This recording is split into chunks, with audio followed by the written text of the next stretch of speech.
C'est la fin de ces bulletins d'information, mais avant de nous séparer, voici la revue de presse.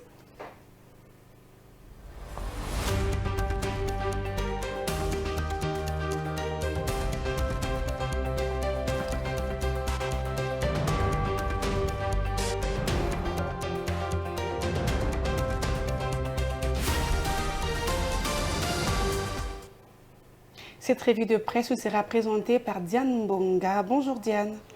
Bonjour Merveille, comment te portes-tu? Je me porte bien, Diane Mbonga. Commençons cette revue de presse par l'entretien du Premier ministre belge avec le président congolais à Bruxelles. Oui, à la une de journaux parus ce matin à Kinshasa figure la rencontre en Belgique du président Félix Tshisekedi et le Premier ministre belge Alexandre De Croo.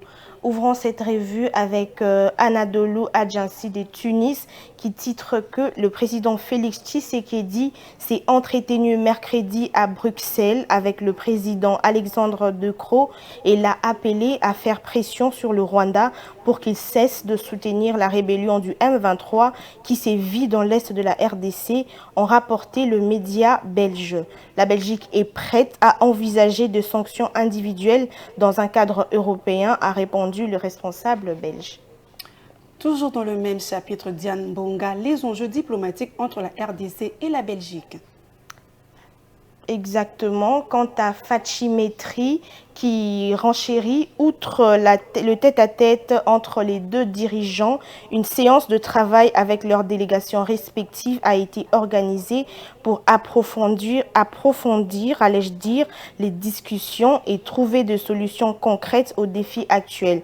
De plus, le président Tshisekedi a une audience avec le roi belge afin d'échanger sur la situation sécuritaire dans la région. Toujours dans l'actualité, la Bruxelles prête à envisager des sanctions individuelles contre le Rwanda. Et dans le même registre, mais cette fois avec Forum des As qui rapporte que Alexandre De Croo s'est dit prêt à discuter de sanctions individuelles.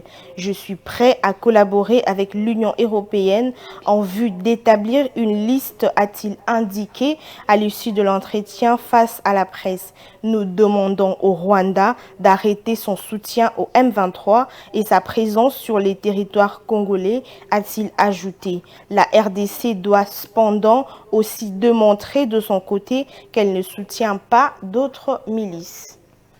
Et pour finir, Diane Mbonga, le Premier ministre belge rassure Tshisekedi qu'en cas d'accord Union européenne-Rwanda, il faut d'abord vérifier la provenance de minerais. Oui, clôturons cette revue avec 7sur7.cd qui renseigne que plusieurs pays, notamment les États-Unis et la France, ne cessent d'appeler les Rwandais à cesser de soutenir le M23 qui crée l'insécurité dans l'est de la RDC. Pour le moment, les sanctions ne tombent pas encore contre le régime de Paul Kagame. Merci Merveille de m'avoir reçu. Madame, Messieurs, merci de nous avoir suivis. C'est la fin de la lecture de nos journaux. Bien, merci Diane Mbonga. C'est la fin de ce bulletin d'information. Merci de l'avoir suivi. Bon suite au programme sur Mondico Télévision.